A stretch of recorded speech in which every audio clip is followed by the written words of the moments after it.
And our training is different than most evangelization institutes. I think it's got a very different point and flavor to it. Mm-hmm.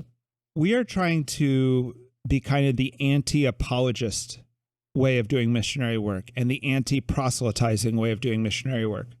We're trying to be like truly evangelical, like truly give people gospel. You know, you're not defending anything. You're trying to wake them up to something, you know? Yeah. And with that, we do theology in our training, but the goal is not theology. The goal is to have is always relationship with God, you know? Yeah. And the thing with theology is when your faith is kind of in a theological formation and centered there will come the person who's smarter than you, who has the argument that is better than yours, that you won't be able to see an error in, you know? Yeah. And at that moment, do you lose faith? Do you doubt?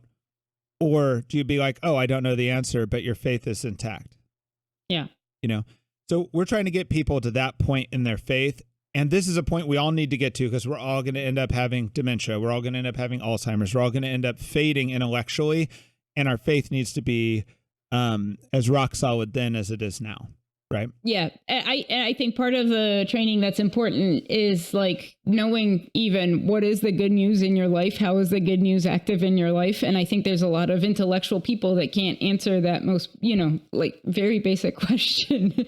And say it in a relatable way that makes you more human. That's not just like academic, right? Mm-hmm. And you also want to do it where, like, why do you know God's love? Do you know God's love because of a theological proof, or do you know God's love the same way you know your mother's love? Yeah. You know, you could argue about your mother's love. You could do things like this or a parent's love in general, but like you kind of know it because of experience. Yeah. So we're trying to get faith at that level. And in my mind, this is what the new evangelization was.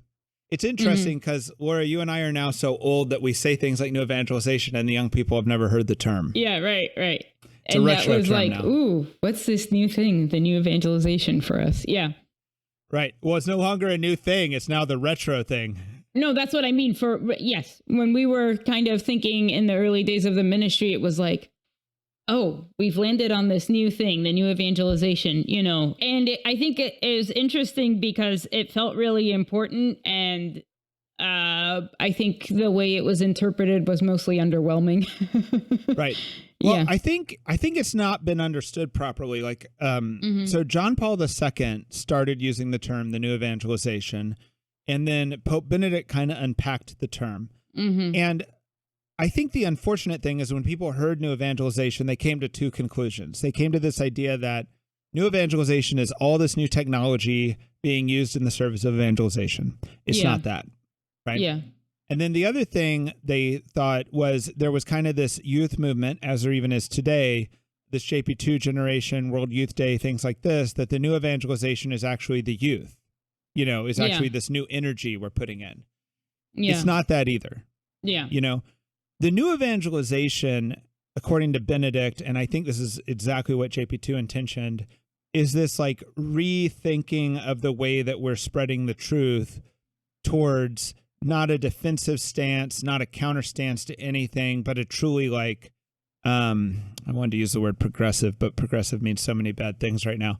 It's like truly like gospel way of moving people forward, you know? Yeah. I think symbolized by JP2's theology of the body. And what I mean by that is like we went from like a sexual ethic that was like, don't do this, it's really bad if you do this, to saying, here's the point, here's the goal, here's why. Here's what's better, you know? Yeah. And that's the way we need to, I believe that is the evangelization of the first centuries. Yeah, I think another key component was like that the people that we're going to evangelize effectively are people that are in living, loving relationship with God, right? It wasn't like about, I mean, you want right teaching, obviously, but it wasn't about like the best program or the right teaching or whatever, but that like it was like almost like the catechists need renewal as well, you know. The right teaching serves relationship with God. It's not the other way around, you know. Right. And it's not right teaching's not the goal. It's the thing that helps us, you know, on our way. And there's people who are too dumb to get all that right teaching who have an incredible relationship with God. Yeah. I just always like to tease our friends in religious life. And I'm like, you guys are hiring a porter, but there's all these like porter saints in your order, you know? Right. Who were too simple or too academically untalented. And Pope Benedict said that the new evangelization is the classic evangelization. So the classic evangelization is what sometimes referred to as the great evangelization, meaning like that evangelization of the first few centuries where Christianity is like taking over the ancient world. And that what's interesting about that is if you look at that book, The Irish Saved Civilization, the very first person to call themselves a missionary and take that as a job title is St. Patrick. So the great evangelization happened without missionaries. Yeah. That's a scandal to all of us who are trying to be missionaries. Who are missionaries. It's like an occupational hazard. It's right up there when Jesus says, you go across seas to make one convert and you make him twice the son of hell you are, right? These two verses or these two ideas have to be dealt with by every missionary or you're in grave danger, you know? Yeah. So that's what we're doing in our revival. The other thing is, we have a different outlook on evangelization than the most popular one right now. The most popular outlook right now, I think, is a discipleship model where you're taking people who are more progressed on the way and they're kind of teaching the group that's like behind them, you know? And I don't really have a problem with that model. It's just not our model. Our model is an accompaniment model. And what that would mean is that like you're going and you're relating with this, like we're often sending like a 22-year-old to go meet 55-year-old black grandma in the hood, right? And the idea that the 22-year-old is going to disciple this black grandma is kind of dumb, you know?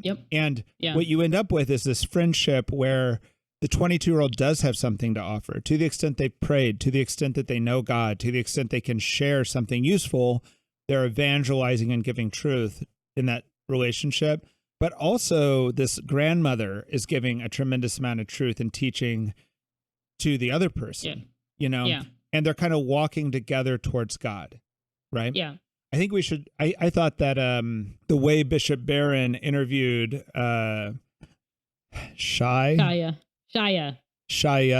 LaBeouf, I thought was a pretty good example of that. Like, here's a guy who studied theology his whole life, has every degree you could possibly have. And like, not just studied theology his whole life, you know, is incredibly talented in it too. Right. Might be one of the greatest theologians alive today. Almost certainly is. Right.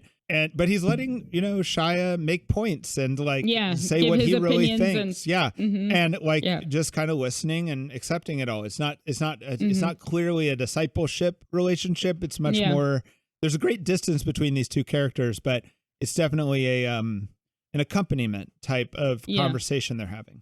You know, accompaniment, I think that is like the newer model. I think it gets a bad rap around here a little bit, but yeah, that is our model. It's a good model. I also like the phrase we've used for a long time, friendship evangelization.